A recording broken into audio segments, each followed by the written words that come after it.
Hello everybody. Today's lecture is on the machine vision process.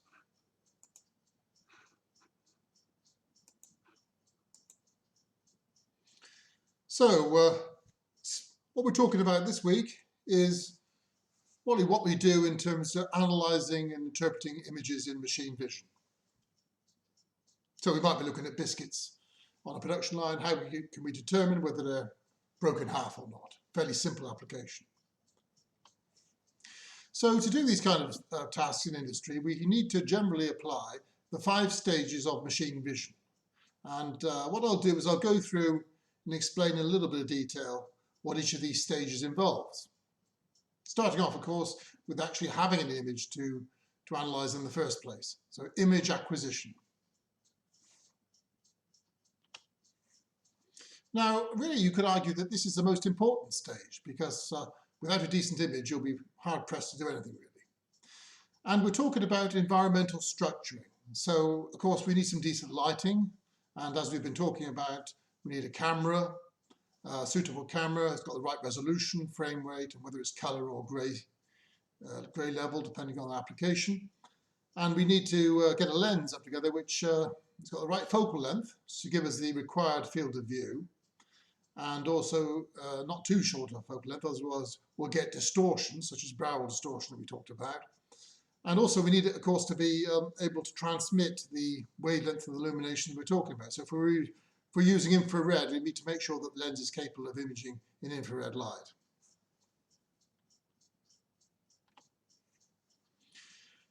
Image acquisition is also a very important stage, of course. And the way we physically constrain the situation can reduce the complexity of the subsequent stages, and therefore the time and effort we have to put into image processing, perhaps, to give us the data we need to capture. For example, do we need to get things like dents and scratches on the surface emphasized? I mean, if we do, we probably want to use, as it says, collimated or directional light source, so we can aim that light and get that specular reflection. Because, of course, when you reflect light from the surface of an object, the light signal is actually differentiated, if you like. It's more sensitive to variations than otherwise. I mean, for example, if you're looking at a surface, just humans, and you're, with the naked eye, and trying to see if there's some very fine damage on it, you'll try and catch the light. You'll be looking for the specular reflection. So specular reflection could be good in that respect, but it can also sometimes be bad in that it gives you highlights that you don't necessarily need sometimes, which can cause a problem. But anyway, depending on what you're trying to see in an image, the lighting, controlling the lighting is very critical for enabling you to see it. If you illuminate it from behind, you get the silhouette effect. You may want to see what's going on with these surfaces, so you may want some directional light. Or if you want to avoid highlights, you might use diffuse lighting, maybe with a ring light of LEDs. So what's the situation with image formation? Well, of course, we've got a real situation in the environment, which is a three-dimensional scene, and we're trying to work out in the image, what points in the image correspond to the point in reality. So you could say it's an abstract representation. It's a 2D representation of a 3D, rather complicated sometimes, scene.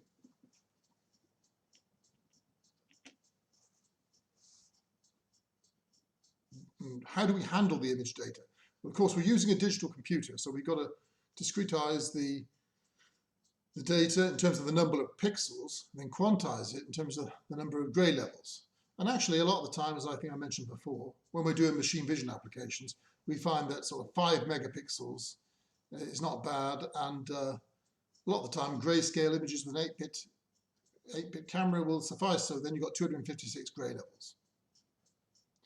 But we get some errors, of course, when we do these approximations, and the resolution is limited. Now, showing how effects that resolution can have, it's a rather nice car we got here, American car we got here. But you can see, obviously, as you reduce the number of pixels, you reduce the resolution of what you can actually see with the resolution you can recover details with, really.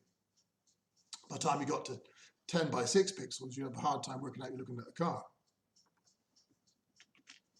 And again, situation with the image color depth, the more colors you got, the more fully realistic the image color is. Actually, this is a more subtle effect. You can't see a great deal of difference between 32K and 256 colors, I guess. But when you get a 16, you can see it's having some effect there. And of course, when you get down to black and white, it's a pretty dramatic difference. So the digital camera is what we're dealing with nowadays. Over the pixel, we've got the average intensity. The pixel's going to be pretty small though, because you've got nowadays pretty high resolution cameras. Pixels are often rectangular, and I think it makes a lot more sense if you can get square ones, actually. I do favor square pixels. Yeah, as it says, they're a bit more expensive generally. Because depending on the manufacturer and the application, a lot of cameras are designed for security, of course, especially the lower, cheaper ones are designed for security. And they tend to have rectangular pixels, and they may also have a fairly small sensor, which is okay if you just want to have an image of a car park to see what's going on. But if you're trying to image a big object for some metrology, it means you need a lens with a fairly small focal length, which can cause problems, of course, in terms of image distortion. And also the quality of the image. If you've got a very small sensor, you would have generally not such a good quality image. Image type, if you've got a binary, actually black and white's a bit of a confusing phrase because people talk about black and white films when they're all about the old days of monochrome, aren't they? But really, technically, when we're talking about black and white in machine vision, we're talking about a sort of an image which is just purely black or white. It has no grey levels in it at all. A binary image. So that's a nice image for the computer to deal with because it sort of minimizes the data. You can see black and white. Black is 0, white is 1. Then we go to the grayscale image, Marilyn Monroe, and so we got 256, start going from 0 to 255, image intensities of each pixel. And of course a color image, which is a bit like combining three grayscale images, but rather than grayscales, they're red, green, and blue. And of course, you get more data needed when you do that. I mean, that's interesting. In the early days, I took an interest in the early days of film, and the early color films, like The Wizard of Oz, recorded in 1936, had literally three cameras, if you like, three films rolling simultaneously, and then special filters on the lens, filters out the colors, and then red, green, and blue exposures on the films, and they recombined them to project it, to get the color image, which was okay, but apparently when they did that, these filters meant that they needed a very bright image to actually get the decent exposure on the three films that they were using. So the problem with that was that the lighting they needed when making the film Wizard of Oz was, apart from being very expensive, it was actually very, very powerful. It heated up the set, a wooden set, of course, very dramatically. So they had to have all sorts of elaborate fire precautions to make sure if a fire started, they could put it out quickly. And also, of course, it was extremely bright under all that light. And some of the actors sort of sued the studio afterwards for claims that they'd had suffered eye damage through too much intensity of the light, which is possible, I guess. But resolution and color depth then. So we're trying to get high resolution, and we're trying to get, a lot of the time we don't need color actually, so that isn't such a problem. A lot of the time in machine vision, most of the time you're looking at sort of grayscale images being sufficient. But if you do combine high resolution with color and a lot of color depth, then you do end up with a high computational burden on your hands. And of course, you've got to be very aware of that, because although computers have come on tremendously in recent years, especially with GPUs, there's no point in having a high resolution you need for a given application, because it's just additional computational burden, and it'd be very likely to be a camera that's more expensive than you need as well.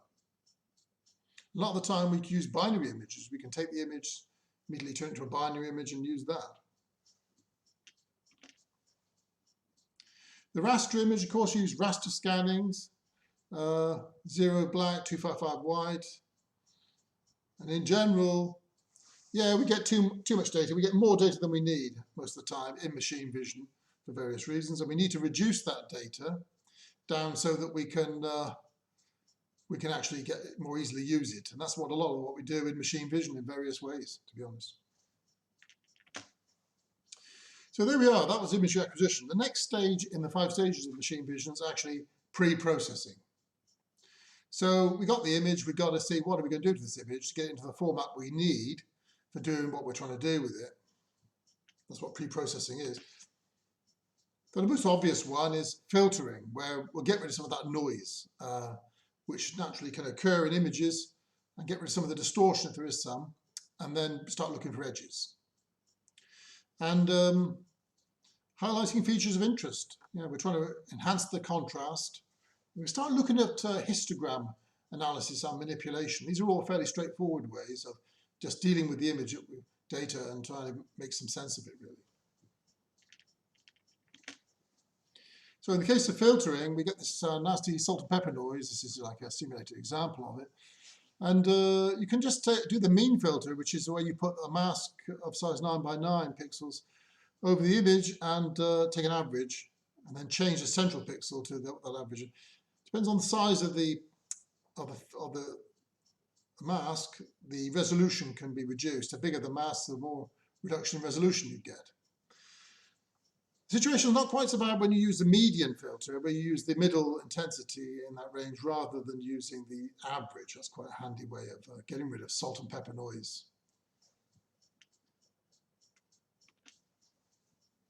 And the edge detection is where, at the moment, you've got this image on the left here, and you've got all these different objects which contain a lot of information and a lot of data, really. So the computer wants to reduce that. I mean, it wants to measure these things, maybe find out what the length of this is, what the dimensions of this is. If you just turn this into this square, then you've got less data representing the same thing. So it's less data to store, and you can probably analyze it a bit easier.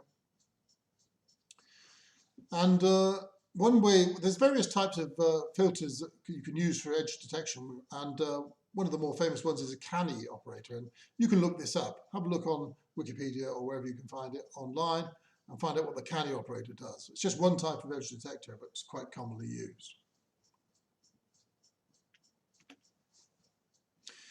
Now, histogram equalization is quite a handy technique to make an image, well, a bit more sort of equalized in terms of gray levels. What we got here is this top image was captured in some way, and you can see that it looks a little bit faint. It's hard to make too much out. And if we plot the gray levels of the pixels on the X against the frequency of those pixels occurring in the image, we find this distribution for it. And you can see that we're in a relatively limited range.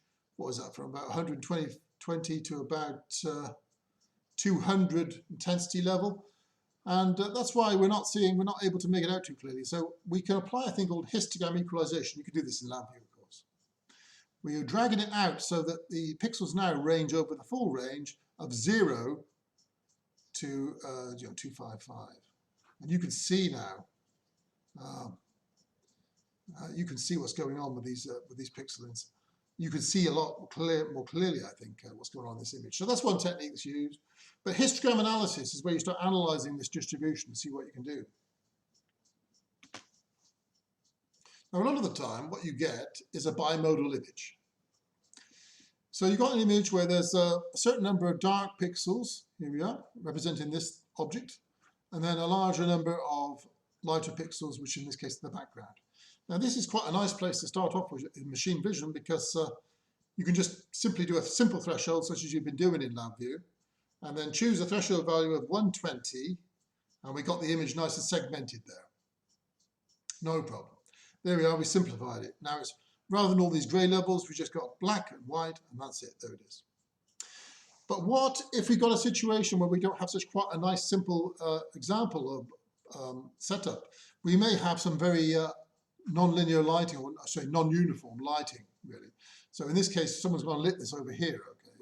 And we find we don't have a simple bimodal distribution. We've got a rather more complicated pattern. So when we try to apply some simple threshold of say 80, we're finding that we're losing part of this shape here. And when we increase to 120, then we're getting all the stuff we don't want. This is joined to this. We can't do that either. So we can't use the very simple threshold on that, but it's interesting to think about how we can do it. And really, there are a number of ways perhaps you could think about how you could do this. And I'll let you have a think about it, see if you can think of any possible ways. So we've gone through, in the stages of machine vision, we've gone through the image acquisition and we've gone through the pre-processing. Now we get on to the segmentation. What we do here in segmentation is isolate features of interest, such as an object, from other parts of the image in order to analyze individual features. So segmentation can be area or perimeter based. So we're trying to identify a feature of interest in an image. And that's probably easier said than done, depending on how complex the feature is and how we can approach detection of it. So suppose we've got a fairly simple example of these three shapes. I think this is something we could do reasonably straightforwardly because even if they had the same area, we could then see that they got a very different shape. And we can detect that, thereby segment these three and identify these three different shapes, objects. And actually, while we're back on that, just a second, the simplest way of dealing with that kind of situation probably would be to apply in LabVIEW the particle analysis function, you may remember, where we can do one parameter called the Hayward circularity function, which, do you remember, is a perimeter squared over 4 pi times the area. So for this, it would come up as a 1. But for more irregular shapes, that number increases. And even if you change the size, the apparent size of these objects and their orientation, that irregularity function, Hayward circularity function, is the same thing, will be constant. So that's one way. It's quite robust and simple way of doing it. There are, of course, other ways that you can identify these three shapes, and you can have a think about them. One's obvious one is template matching. You just get a template and you try to see if it's going to fit onto that. Size and scale and orientation may be a bit more of a challenge if you're doing simple template matching, I guess. You can think about that. Carrying on with the 5 stages of machine vision, we've now got on to feature extraction. So segmentation is where we just identify those different objects. We've now got to work out what they are. So we've got to quantify the segmented features as a collection of descriptors, feature measurements known as a feature vector. As it says, the choice of appropriate descriptive parameters will influence the reliability of subsequent feature classification or recognition. So we've got these things we segmented. We quantify them with a feature vector. So the reason we call it a vector is just a set of numbers. Okay, each number quantifies a different thing about the thing we segment, the object we segmented. So it could be that the first number in the feature vector is the area in pixels of the object. The second thing in the feature vector could be, possibly, the Hayward circularity function. It could be a number which tells you how irregular that object is, or the image of that object is. But we have to be very careful when we start thinking of these feature vector parameters, as it says here, because if we don't get the right ones, we may not be able to do feature classification.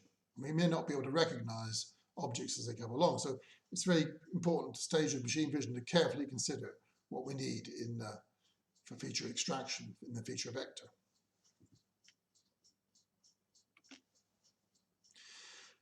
And so these different regions that we talked about a minute ago, really, we can measure area. We could do it in LabVIEW using particle analysis. We can then measure perimeter. And there we have it. we can already work out irregularity from that. So that's really what I was talking about. Then once we've got our features extracted, we start thinking about classification or interpretation of what we got.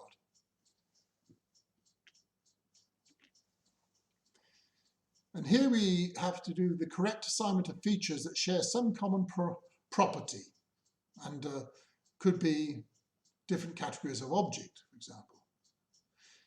A simple example, a case study might be timber inspection, where we're wanting to distinguish between surface discoloration, e.g. a variation of wood color from various structural features, such as grooves, tears, etc. Actually, this is an important part of what we do in the Centre for Machine Vision, because we, as I say, have a niche of 3D machine vision. So what we do is that we capture 3D data from unusually shaped objects and complicated surfaces directly using various techniques. One main one that we use, which I'll talk about later, is called photometric stereo. It's a structured light technique where we have a set of lights and one camera. And we turn the lights on one at a time, capturing images, and then we combine these images with what we call a lighting model. Okay, this is just a way of modeling how the light reflects on the surface to work out the three-dimensional orientation of the surface, each point, high resolution, and also the color of the surface at that point. And those two things are called the bump map and the albedo. This may seem a little difficult to fully understand right now, but I'll go into it in some detail. Probably spend a lecture talking about this.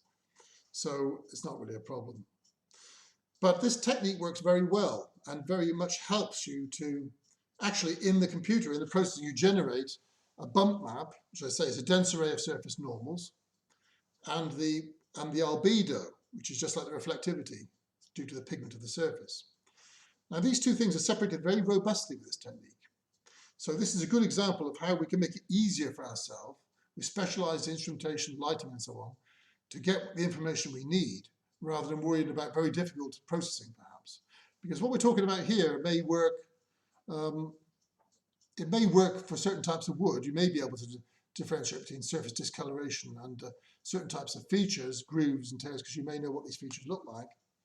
But when it comes to a lot of applications, it's very hard to tell the difference between 2D and 3D features, just from an image. An example that we worked on and that Abdul did his PhD on, and we published a lot of papers on, was tile inspection. So there's a company in Bristol making machines that are used to inspect tiles for companies like Pilkington who make these tiles, bathroom tiles, kitchen tiles, and so on. And the manufacturer has defects occurring in the manufacturing process, of course, and they very much want to differentiate between a molding process, three-dimensional one, and a two-dimensional one. And with the machines that they've got at the moment, or they had before we did this work, they couldn't really do that very easily. Just know there's a defect there, you stop the process of manufacturing the tiles, you stop searching and find out what the defect is. But what you really want to know is what kind of defect you've got. Then you can go and address the relevant part of the manufacturing process. Is it a molding defect leading to a 3D property, characteristic, or is it a 2D defect, which might be due to a printing operation? And there are many applications in industry, that's just one. There are many, many applications where you're interested in the difference between 2D and 3D data. For example, I'll talk more about the skin analyzer later on, but the skin analyzer we used, it's a device for getting textures from human skin, which we developed at UWE about 18 years ago, started by. And we use it on lesions or moles to try to see if there are indications of cancer there. And at the moment, the analysis is done just by a doctor looking at the skin. It's a bit of a big subject, this, so I'll spend a lot, I'll talk about it more. Just to give a little touch on it a little bit here. Depending on whether you've got, at the moment you're looking at 2D, and that's why one goes to the hospital and goes into the pigmented lesion clinic to see what the pigment is looking like in the mole, and they measure the size and shape of it.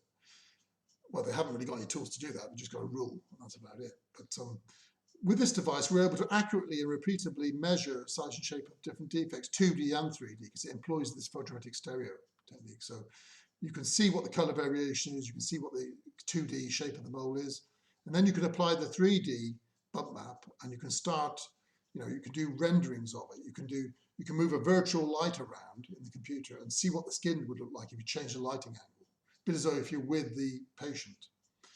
And so, and then you're capturing the 3D texture from the mole, which is quite interesting because we discovered in this research that the more variation there is in 3D texture on the top of a mole, the more chance there is of it being cancer. So it's a bit like color variation. That's also a bad sign. And of course, you can measure the change. They could come back in a couple of weeks' time, see if it's changed, because that's a bad sign if it has. And you get a more quantitative sort of analysis of what's going on. So that's the future of especially in primary healthcare. This kind of device is the future, I think. Anyway, I've gone a little bit there, but really just talking about how, in addition to this simple analysis we're talking about here, you can actually make it easier to differentiate between 2D and 3D by the right sort of instrumentation and imaging and illumination. So here we go then. We've got an unclassified situation here with all these shapes. We want what's going on, and positions, orientations, and then we've classified it over here. That's what we're trying to do with machine vision. Yeah, so a lot of time, as I was saying, we got too much data in Grady level images, and only some of that data is really of interest to us. So we want to convert that Gray level image to a binary image to reduce the data, to start off with. And we wish to extract only the discernible features, the features that we wish to analyze. And the features of interest will depend upon the application, of course. In a very, very simple application, we could be looking at measuring a box. I mean, you might think we don't often have to do that, but we actually do. We had a project with a company in America, Salt Lake City. They were working for the Postal Service, US Postal Service, and they wanted to develop a device using vision to measure the size of packages on a countertop. And they came to us and we developed a system for them. We actually used analysis of shadows from multiple lights. We went over and installed it for them in Salt Lake and they used it. But, in that application, you probably want the ground, the floor you got the box on, to be a different color to the actual box, because you want to identify, segment the top of the box. So you segment the top of the box, the camera's above.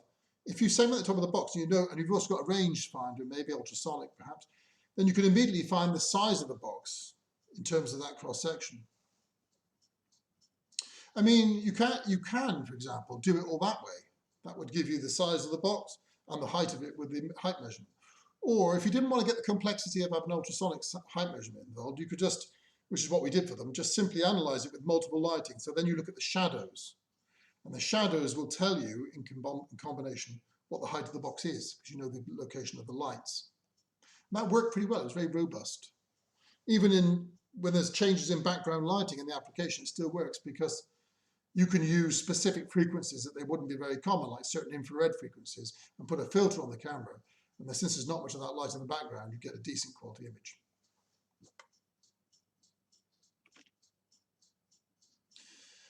Gray level histogram analysis, I was talking about a little bit ago. It's trying to tell us something about the nature of the image. And we're trying again to segment an object from the background. And what this involves is the generation, interpretation, analysis of a frequency distribution of the image intensity data. Is what I showed you a minute ago with the picture of the countryside and the changing the histogram, intensity histogram. And this is a very simple explanation of it. This is just a very, very low resolution image with pixels having certain intensities, and this is the plot of intensity against frequency. Yeah. And here we have one, as it said before there, histogram of white, 255, an image of size 200 by 200 pixels. We're getting that kind of distribution. So, depending on the application and the image you've got, you get different histogram distributions. In this case, the background, we've got a lot of stuff in the background, so we've got a lot of frequency, high frequency of pixels. We've got this object here, this bit more intense. But in this simple situation, we can just choose a threshold somewhere here, and we'll do a nice job of segmenting the feature of interest. grey level to binary thresholding. How can we do that? Well, we need to establish a threshold. So ways to establish the threshold is one way is that we can just try and adjust it manually. That's one approach. Otherwise, we could use a mean, so average, statistical average, or median of intensity distribution. Or we could base threshold on a well-known, on a goodness measure, which is quantified in some way for the particular application. Or we could use a statistical method. And in the case of automatic threshold selection, the iterative selection can be done in this way, actually. We can analyze the average grey levels of an object, which is the foreground, and the background of the image, in order to work out the threshold value following this procedure. So 1, make a guess at initial threshold value. For doing that, we could take the image mean grey value. And then 2, find the average of the grey values both above and below. In that case, we could be talking about the background and the object itself. Above and below that initial threshold. 3, calculate a new threshold from the average of these two values. And 4, repeat until the threshold value does not change. Okay, so that's a way of using a sort of iterative approach to automatically find the threshold value and do segmentation. There we have it. For an object a bit lighter in color there, finding the mean pixel in that region. The background is a bit darker, finding the mean pixel there. So yeah, the initial guess could be the total average grey value. New estimate for the threshold is the average of the object and the background mean values. So just thought I'd give that little example of one way of doing it. What you need to do, I think, to get into this more is to play around in LabVIEW to see what can be done in terms of, all these different functions that they have. There are many different types of threshold, for example, that we can talk about and you can use in LabVIEW. And it's worth playing around with them to see what we've got, the kind of things you can do. And not just that, of course. There's a tremendous amount of analysis of objects that are imaged under morphological analysis. Just particle analysis is worth looking at because that's a very useful VI that gives you a range of parameters. One of the important ones for the assignment, of course, I mentioned before, is going to be area. After you've done some image processing, if you start looking at the area, things that are of interest to you, the larger ones tend to be generally probably more interesting because they're probably the feature you're looking for. So you could use area, very small values of area, and just get rid of them, objects with very small areas, because it's probably just noise, this kind of thing. And other ways, you could analyze certain shapes, minimum boundary rectangle. There's lots of different ways of analyzing shapes of objects. Hayward circularity. But so these then are the 5 main stages. And when I talk about 5 stages of machine vision, this is really what I'm talking about. And so it's worth reading through this yourself, having a look through. I'll put these notes onto Blackboard, and we'll read around these different areas as well. It's not just about what I don't want to do in this course is simply have you reproducing what I've been saying or what I've been putting on the slides. It's more about you getting informed about the subject and reading around and getting the expertise in the subject. So if you read around in the books, I recommend it, have a look on the library, and especially make maximum use of LabVIEW, which is a great machine vision package and heavily supported and with a lot of functionality. And you can, when you start doing this yourself, it all means more than when someone's just talking about it. So, by actually doing it and seeing what results you can get, that's where you get great results, really. So that's the end of this lecture today. We're talking about a machine vision process. What I'm trying to do in these lectures is I'm trying to give you some background on machine vision, various aspects of machine vision, and I'm also trying to introduce you to relevant functionality in LabVIEW and some of the VIs that are going to be useful for the assignment. So that's what I'll do. I'll put lectures on which cover both of those areas, and that's really what's going to help you, I think. Okay, well, thanks very much. I'll see you guys next time.